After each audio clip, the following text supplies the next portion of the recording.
So, welcome to Carp Fever TV, another in the series of the interviews. Today we're down here with Nick Burrage at the St Ives complex. You've just started focusing on here this year, haven't you, mate? Yeah, it's been quite kind to me this year. This is my 10th session. I've had literally 9 fish out. Yeah. So I ain't doing too bad. I had 3 fish out in one session, which carried me a bit, but it's not for the faint-hearted down here. No, it's not. No, it's no easy water. That's for sure. That's for sure. It's got quite a good reputation actually for being one of the hardest waters in this area, and it's yeah. So, mate, yeah, how did it all begin? How did you get into your carp fishing? My carp fishing? Oh God, how long have you got? Until the battery runs out. Well, my carp fishing career, like same with a lot of older people. Well, I'm 44, so I've been that's getting on a bit now. Well, isn't it? Yeah. you know, I was just caught the end of the 60s, but there you go. Nothing to be proud of. It explains a lot. But going back years and years ago, it was like the carp fishing for us up in Shropshire was more floating the crust, summertime, fishing the pads, you know, the crust floating, there's a lovely blow over there. I'll just sort of tell everybody. So I'll keep an eye on the water while we're talking. But yeah, years ago, it was all totally different to what it is now. It was, you know, the summer you'd carp fish, bit of barbel fishing, and a bit of barbel fishing in the autumn, and winter pike fishing, roach fishing, chub, and then close season you'd have your fly fishing, or you'd go down the rivers eel fishing. So you're doing quite a varied, you know, you weren't sort of stuck on one thing. You were doing quite a varied like, fly fishing as well. There's not many carp anglers that have done that in the past, is there? It's you know, years ago, a lot of people have been the same, because it's, well, back then the carp waters was a bit few and far between, and when there were good carp waters, they were a bit hush hush. You know, I remember when the air rig first come out and boilies, and we used to borrow the old lady's microwave next door to turn them into pop-ups, and it was all back in them days. Like, but me carp fishing properly, if you like, came about probably about 15-20 years ago, I'd say properly. I literally I did a stint in the match fishing. Very successful. I was going to say to you, was you sort of match fishing before you started carp fishing? Or? Yeah, I did about 7 or 8 years solid match fishing. Yeah, how'd you get on? How did you fare with your match fishing? Yeah, I won a lot of matches. Yeah, but it was all generally river matches. Right. It was, you know, barbel and chub, big bags of barbel. It was castor and emp days before the pellet came in on the rivers. Maggot feeder and that type of thing. We used to do all the matches up, you know, the big Birmingham matches up and down the river. You know, I wouldn't swap it for anything, because even doing all those different species and catching those different species, you get to learn how to, like, as in putting it into your carp fishing, if you like. Yeah. You get to learn different feeding patterns and different how feed works in the water. Like, you know, I do wonder in sort of 10-15 years how many carp anglers are going to be able to say that they've started off learning, you know, these things that you're talking about, because of the way I hate to use the term instant carpers, because you know, it's people's choice whether they want to get into a sport or not. But you know, obviously you're quite successful, and do you consider that you know the foundations that you sort of laid down when you was learning through your match fishing has made you the angler that you are now? Oh yeah, because you get a massive understanding of, like, even roach fishing on the river. Yeah. That helps me with my carp fishing. Yeah. Because if you're fishing on the river and like you put your maggots upstream, because they sink slower than your hemp. Yeah. You put your hemp slightly downstream, and basically so they hit the bottom at the same time. So if I'm fishing on a wind, you know, generally same procedure. If people are fishing like boilies and hemp and are mixed, and there's a good undertow on the leg, and they're spomming it out or spodding it out, generally the boilies will go there and the hemp seed will go there. Yeah, I wonder how many anglers actually consider that. You know, I really do. I wonder how many, you know, lads that are out there fishing when they're spomming, and like you say, there's an undertow, there's a high wind. I wonder how many actually consider where their stuff's actually dropping, because that's quite a valid point. And then they think, oh, well, I had all my bites off the left hand rod, and they're probably fishing over hemp. Over hemp. And the one on the right, they've had nothing. And they say, oh, the left hand rod's more successful than the other one, but there's always a reason why. Yeah. No, what I mean? that's food for thought, I think. Do you know what I mean? But so that's your sort of your match fishing and stuff like that. So then you moved on to. Oh God, I did a lot of small pools around the Shropshire area, little farm pools. Probably when it really started to click into place for me, a lot of people have probably heard about it. I fished this little pool called Ashton. It was. I just put it down as a stalking pool because that's basically what I use it as. The fish were no bigger than mid-20s in there. I think the biggest I had out of there was 25. I think it was something around there. Yeah. And but you could see the fish feeding. Right.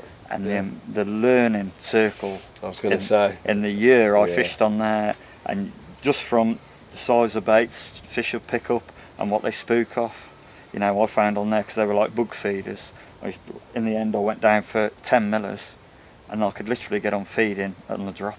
Yeah. But you put 15 millers or 18 millers down, they'd swim up, and they'd like brakes would go on and they'd just swim off. It's crazy. And that's that sort of thing. And then watching how supple braids, or at the time a combi link, how it's behaving. How hard it was for a fish to actually get it into its mouth. Yeah. And that's why I generally fish supple braids now, because it's all like a learning circle. Yeah, it's like you say, it's like learning little bits about the bait, learning little bits about your hook links and how they're behaving, and like you say, the way fish are feeding. Again, it's all good stuff, and especially if you've got somewhere where you can go and actually do that, you know, watch the fish that close.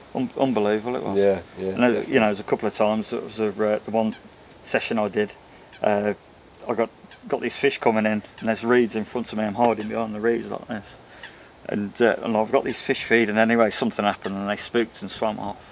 And there was a big one, and I was like, couldn't see the big one.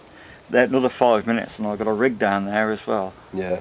And I thought, oh, he's gone. I stood up and I spooked this carp, and he made me jump more than I made him jump, I think. And I love it. And then from there, I went on to Patzel Park, Church Pool. Yeah. A few people might have heard about me sessions on there. I had literally pretty much all the fish out of there in 5 months. Yeah. And that was something else I found out, fishing it tight. Because everybody, that's what, you know, when they say if somebody's doing one thing, do the opposite. Do the opposite, yeah. Because on there, everybody's like 10 baits, rig on it. Yeah. I went in there literally, I was trying to get it to work, which I got it to work in the end, was literally, if you can imagine a kilo, the boiler's tipped out of a bucket, stick a rig on it and one off it, and the fish swimming up, and they haven't seen a pile of bait like that, and it's like, too much to swim past. They've got on it. They've got to have it. Yeah. And it absolutely smashed the place up fishing like that on there. And then I had some cracking fish out of there, didn't you? Yeah. Oh yeah, all old originals. They were beautiful fish. Yeah. Sort of any particular ones stick in your mind more than others, or? I had the Long Common. It was my mate's wedding night. The night before his wedding. Yeah. And he actually did a night's fishing. Good lad. Good lad. That's Tim, those. Yeah. And I had this Long Common out of this little tucked away peg. It's up the one up beyond the church. I can't remember the name of the peg now, but the boathouse swim. Yeah. And unbelievable. What way did that go? I was only just over 30, but at the time in Shropshire. Oh, I can imagine. Yeah. You know, that's what another thing. Everybody's like, they've got to catch some things this big, but you catch a nice, pretty fish, and I'd take that every day of the week. Yeah, I was going to say, a lot of people, well, no, not a lot of people. There are people out there that want to catch the biggest and all the rest of it, which is fair play, because carping is one of them sports. You take what you want from it. Yeah, that's right. I'm happy catching. Sort of anything, £15, £25, real pretty looking thing, Yeah. Great. Excellent, yeah, that'll do me. It's a bite. It could, you know, quite as easily been. Especially if you're on a tricky venue as well. Yeah. You know, you're pulling in. That's Long Common. They said that was a riggy carp, and what I managed to get me rig to coil up and fish it that way. Yeah. So whichever way a fish comes from, it's got rope to hang itself, if you like. Yeah. And I fished that rig as well on Patsel, and everybody was like, "Oh, that fish is really riggy," but it's absolutely nailed it. Like, Nailed that one. Yeah, yeah. So and then literally after that, after I came off Patsel, I did a winter on Bowmere. Dropped on Bowmere. I did a couple of seasons on Bowmere actually. Yeah. I've not heard a lot about Bowmere. I've heard of Bowmere, but yeah, it's a really old mere from the Ice Age. yeah, Like, you know, it was the Ice Age and the icebergs sink into the ground, and then basically they melt and you end up with a big lake. That's what the meres are basically.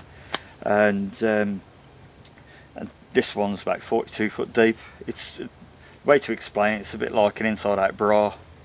Right. Okay. It's got two big holes and a plateau in the middle, right, which goes across. Yeah. And it is very, very much a bit like that. Yeah. And yeah, I had some great times on there. I did my winter on there, and I had people saying, "Oh, you don't want to bother, they never come out of here in the winter." Yeah. And I had some. Did it make you a bit more determined when people say things like that? Oh, definitely. Yeah. Definitely. But my sessions on there, I ended up having a really beautiful common, the one with the speckled swirly scale on its shoulders. Right. Yeah. I think you've seen that picture. I've seen that picture. Yeah. I had that one out of 34 foot of water.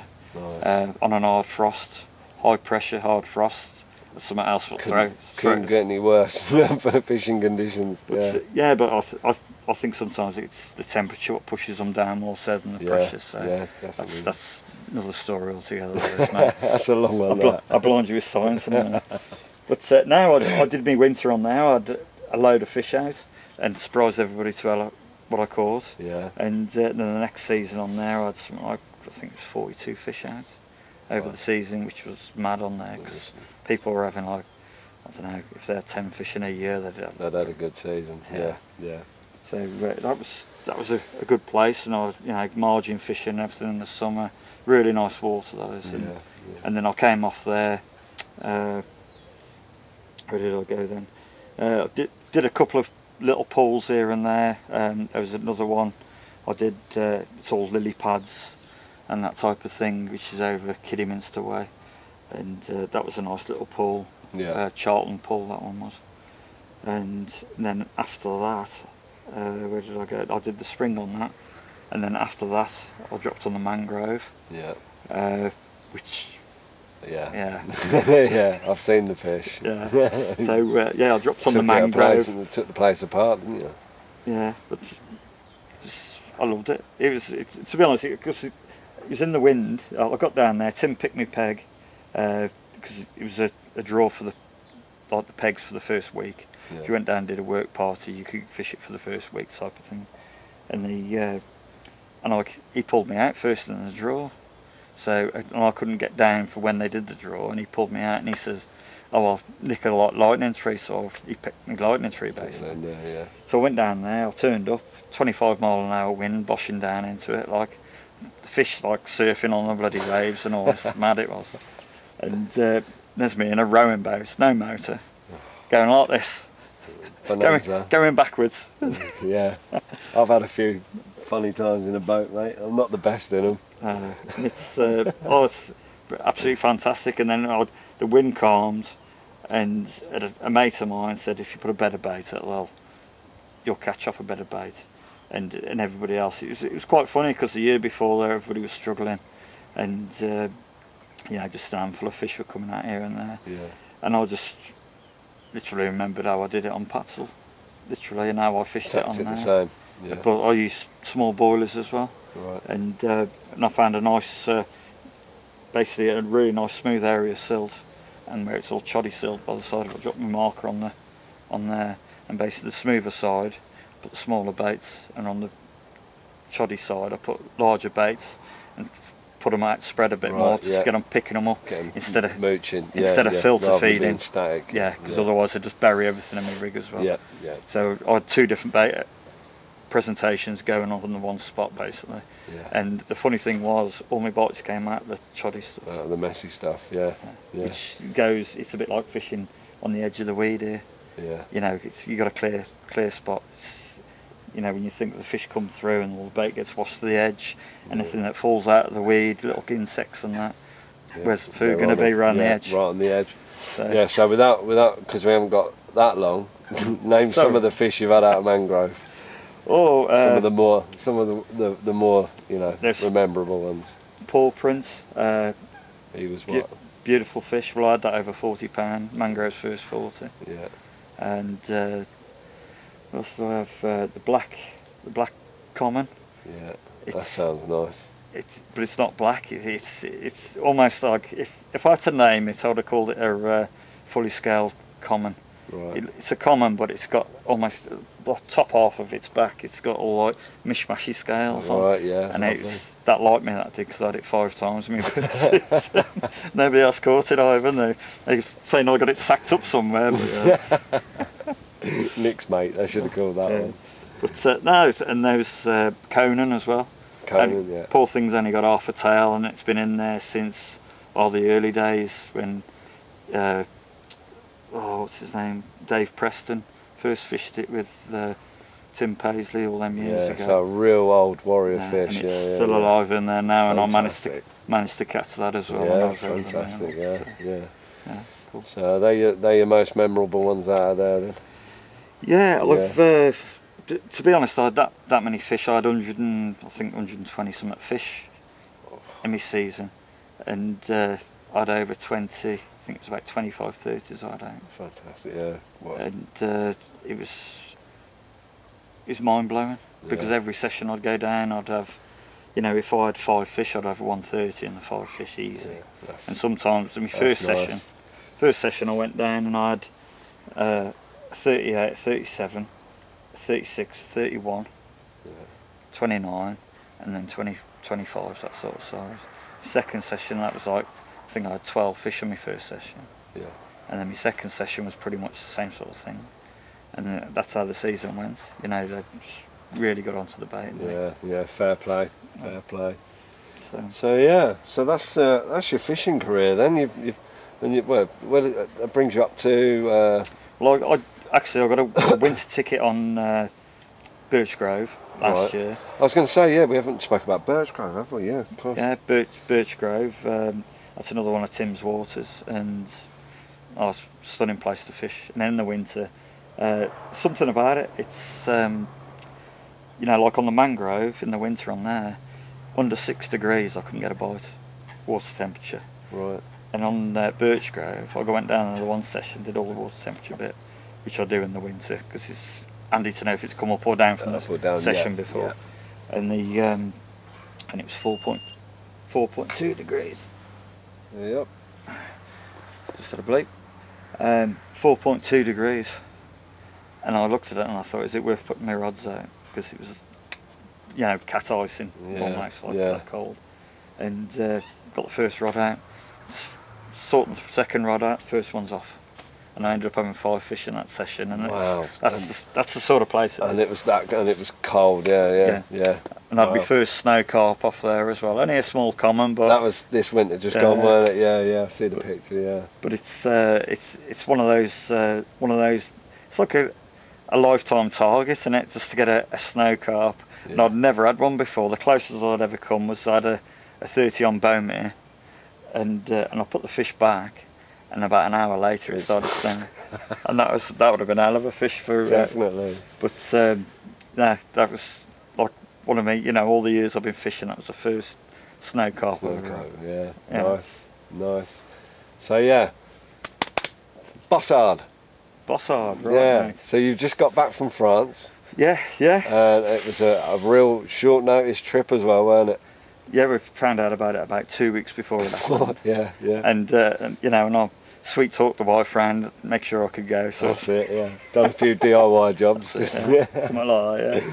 So it was the Bossard and Sonic Masters 2013. Yeah. And you've got competitors from all over Europe, haven't you? Germany, France. Yeah. Literally everywhere. There was even a guy from America. Yeah, that's right. Yeah. And brilliant. It was. I tell you what, the people there fantastic. But to be honest, the fishing, for me anyway, because I had 12 fish altogether, and I had 12 bites. I lost my first bite. Yeah. Just pulled out of it for some unknown reason, and then after that I had 2 fish that didn't count, which were grass carp, because they were really lively, and they said better not to count them and unhook them in the water. Yeah. And if you want to pitch, you get in the water with them, but generally you just let them go. Yeah, fair play. And then all the other fish counted that I had. What was total weight you had? 260 something pound, 264 pound I think it was. Yeah. And the next best to me was about 58 pound I think. I know you won by a country mile, didn't you? There was a lot. To be honest, if what I had on my first day and first night, probably if I hadn't fished for the rest of the week, probably won you it. could have packed up and just had a drink. Yeah. But yeah, it was fantastic, mate. And the funny thing was, at night I was fishing over in the snags on the other side, and in the mornings they were all blowing in the middle. So you was bringing them back. But the thing was, because obviously I fished silty venues in Shropshire all my life. Yeah. You are the silt monster, aren't you? I don't know about the monster. But no, it's different ways of fishing in silt. Basically, you want to fish in it, which you can use an heavy lead, because when they're blowing, they're up to the gills in silt, basically. Yeah. You know, so if your rig's on the surface, your rig's here, and their mouth's down here. Yeah. So you either want to fish an heavy lead and a short hook length and pull it into it, and protect your hook points in a little bag or something, and they'll find it at some point because they still smell it. Yeah. Or you want to fish in the cloud, and the way I fished on there was in the cloud. And I generally, going back to what I was saying before about microwave and pop-ups, years ago, but you used to cast them out and you used to fish them off your lead like that. Right. And that's exactly what I did at Bossard. See that again? See, that's something you learnt all them years ago. Yeah. And you bought it to kept it in your armoury, and you've used it, and it's won you a competition. Yeah. Beefed it up a bit, and I had was it the Vardis fluorocarbon, about 10 inches. Yeah. Vardis chodok, and just a little air. To be honest, I did it a couple of different ways. I'd put a little air on it, or if I was bored enough, I'd do a little D-ring. But sometimes when they were blowing, I was just tie a quick one up. You was using your blue oyster pop-ups, were you? Yeah, that's it. Yeah, Nutribait stuff. Yeah. And they basically just fishing it that far off the bottom, and you'd see one blowing through, and you literally, when they started blowing, I'd give them about half an hour just to get into it. Yeah. Because you don't want to be spooking them when they're starting. So they'd let them start blowing, and they'd like serious white tram lines of blows. Oh, hello.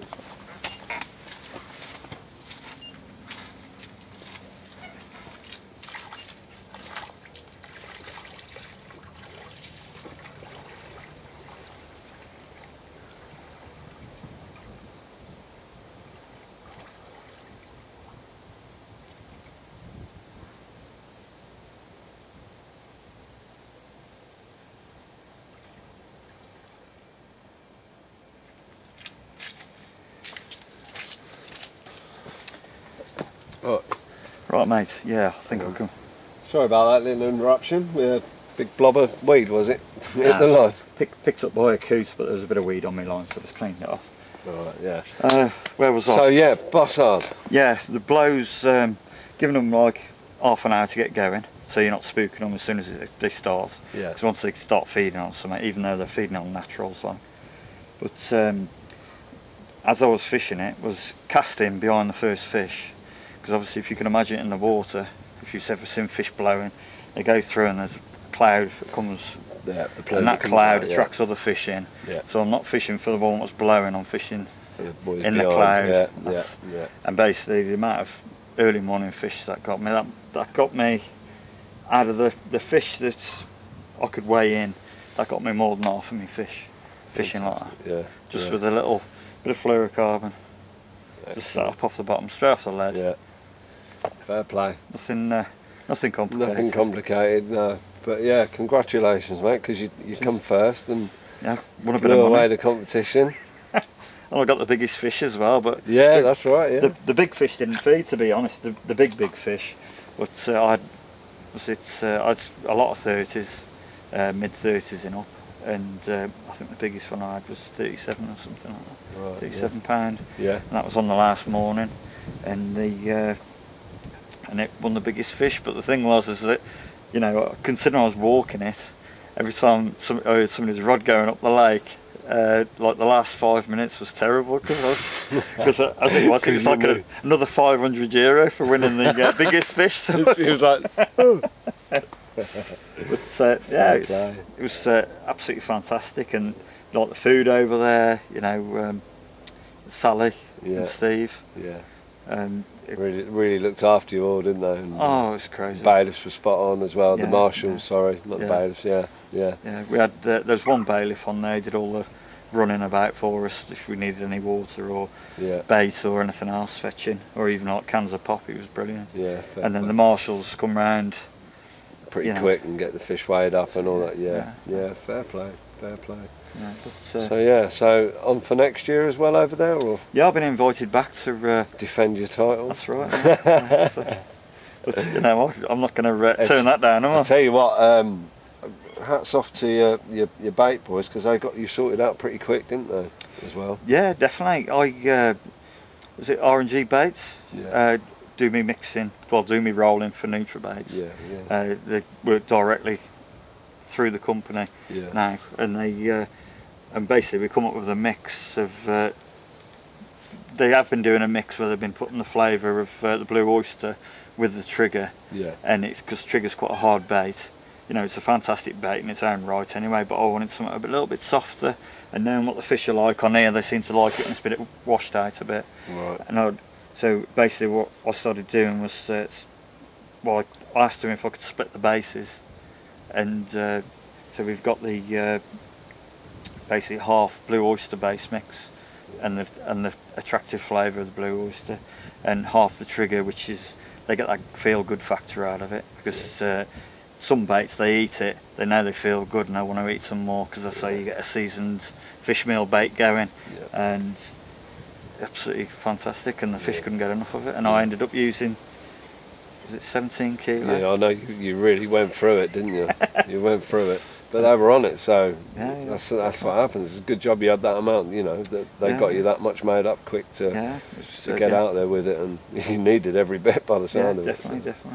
Yeah, no, fantastic, fair play to you, mate. Fair play. It was, and Aid came over there as well, Aid from Burrage, and showed everybody the gear while I was hard at work with me fishing. No, it was. I just thought, you know, it'd be good experience and stuff for you, and a nice little bit of competition and that. I didn't for 1 minute think that you was going to go over there and smash it like you did. So fair play. It's just, I don't know. But it was a silty venue, and I used to fish in silty venues. Silt. It's got your name all over it, mate. Yeah, silt monster, innit? But like, you know, like talking about Aid and Vardis and that, you know, we're doing the shows and that. You know, been doing some shows around. Yeah, well, around I was England actually just going to come on to that, because obviously this year you've had a bit of a change up with regards to who's backing you and stuff, and obviously you've got you're the front man for the larger clothing from Fatfish. Well, the big boy range. I can't help that. I'm on a diet, but it's a seafood diet. So seafood and eat it. Yeah, no, but you're like I say, you're heading up their new range. Yeah, the big boy range. That's the one. It's and to be honest, it's cracking gear. You know, I am a big lad, and there's plenty of room. It's nice and comfy. You look comfy in it. So it's doing the job. Yeah, and I've got is it another smaller firm, if you like, a lead shed. Supply me with some leads and mosquito candles. Are fantastic. I use the lead shed mozzie candle, and I tell you what, I love them. When they're biting, I get bit. So whack the candle on, job done. Well, down here it's like mosquito heaven down here, and you seriously get bit. But who else have I got? Well, I've got the NutriBaits. Because I was with Nash before, and after like 3.5 years decided to leave, and I won't go into that, to be honest, but the basically I left Nash, And you was with Nutribaits before though, weren't you? Yeah, I was with Bill and that with Nutribaits before, and you know, when I was on Patzel Park, yeah, I was on the trigger back then. And yeah, you Bill, said to me prior that you'd missed the bait because yeah, you do like that bait. Yeah, it's proper food bait. Yeah. It's fish meal. Proper. You know, the fish. If you fish a lake and you're going to be there all year, you've got to have confidence in what you're using. You get the fish onto it, and they won't generally want to eat much else. Exactly. Yeah. So yeah, you're back with Nutribaits, and obviously you got your latest deal, which you're quite pleased about, aren't you, mate? Yeah. Free Spirit. Free Spirit. Yeah. Good. You've been putting one of their spod rods through the paces, haven't you? Well, it's their new spom rod. It is. Yeah, that's it. Sorry, I did mean the spom rod. Yeah, it's been custom made for the big spom. Well, you could use it for the smaller one. It's got a softer tip than some. You know, it's not a barge pole, if you like. It's but you know, a bit of a phenomenon, isn't it? This spom. They are such a superb way of bait deliverance, and for a company like Free Spirit to design a rod specifically for using with that, that's it's testament to both Free Spirit and spom. So definitely. Yeah. Well, like years ago, when I was like on Beaumere, where I was fishing out in the deep water, I'd have loved the spom then. Yeah. Because I'd have loved putting a bit of impact there, but you know, it's a bit hard to fire out of a catapult or a throwing stick in it. I don't know, I've about tried 90 it in a throwing yards. stick, yeah. So, but now it's absolutely fantastic getting it, you know, and casting with it. It's a joy to use. It just makes it feel effortlessly. Put your teeth back in. Poly grip's running out, yeah. That's it. Mate. But now it's fantastic, and I'm absolutely over the moon to be with them. You're in. You've like I say, you've changed up a lot this year, and do you feel a lot happier now? Do you feel like you're heading in the right direction with regards to your personal sort of fishing and definitely, you know? definitely. To be honest, I find my personal fishing's I wouldn't say suffered as much. I seem to be getting around a bit more.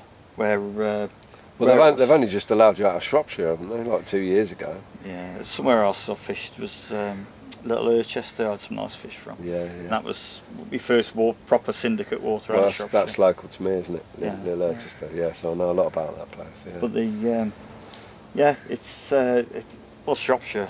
That's where I lived, and they just opened the gate one day and let me out, and that was. You legged it. Run quick. But now, you know, I'm absolutely over the moon. You know, it surprised me. You know, I left Nash, and you know, there were certain companies I really wanted to go with. Yeah. If I could handpick companies, I'm with all the companies. That's fantastic. Yeah. See, and I think when you're happy like that, because it is, you know, consultancy deals is extremely demanding of any angler. I mean, I personally couldn't handle the pressure of all of that myself, you know, because of the way I fish and the way my life is. So I think if you're a proactive sort of person, and you want to be doing stuff all the time. I think you've got to want to be and love the company that you're with, haven't you? Do you know what I mean? And then it just makes everything a complete joy to do. Yeah. Yeah. So. It's like with going back to Vardis. You know, it's a young company. You know, the bit what you're actually head of consultants for Vardis, aren't you? So yeah.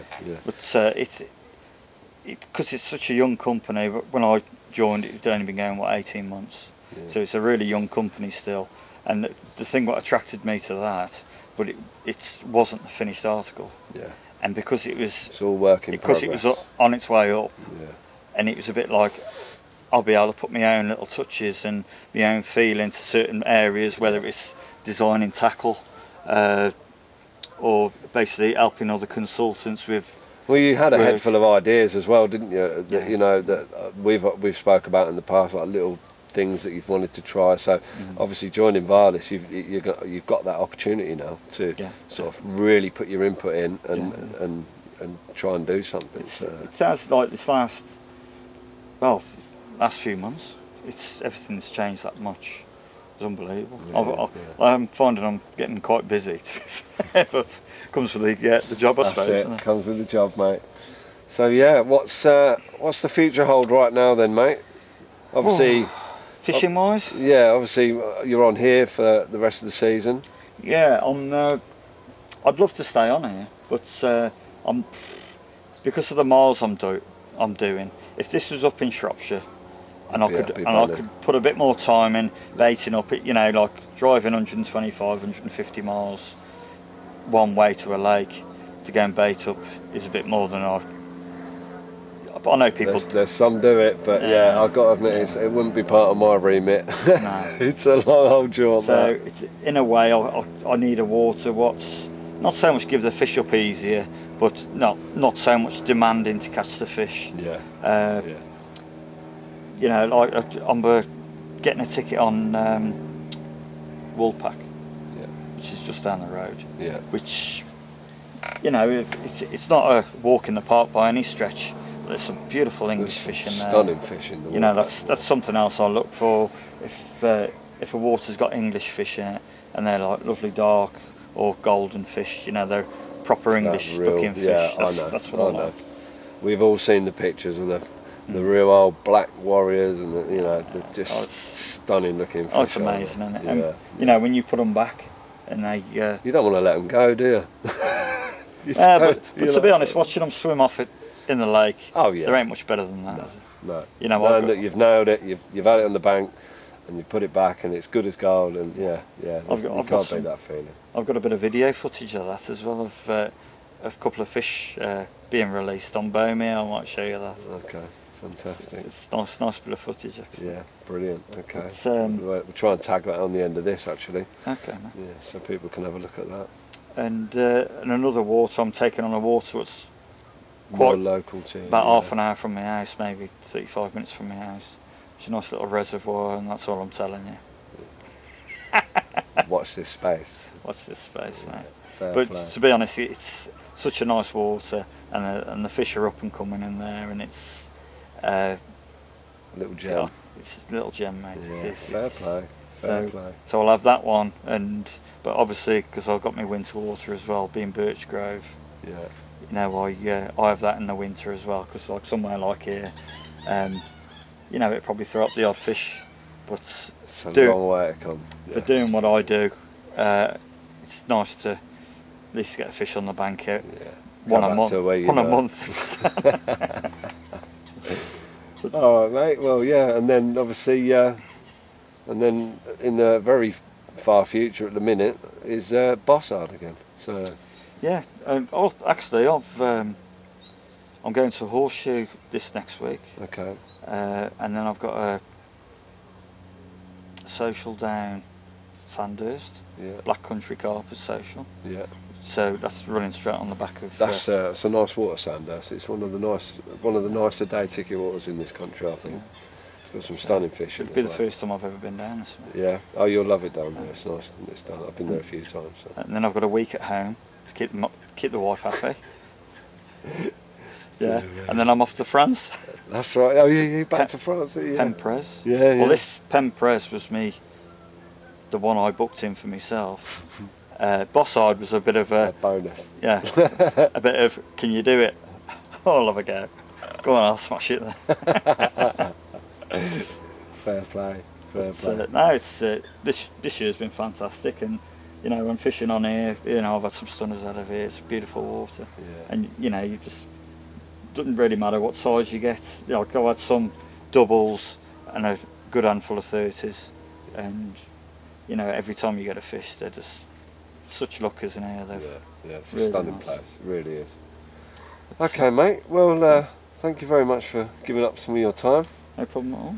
And yeah, no doubt we're going to be seeing plenty more of you. Not too much, I hope. That's nice, isn't it? Cheers, mate. Nice one. Cheers, Tobe. Thanks for watching.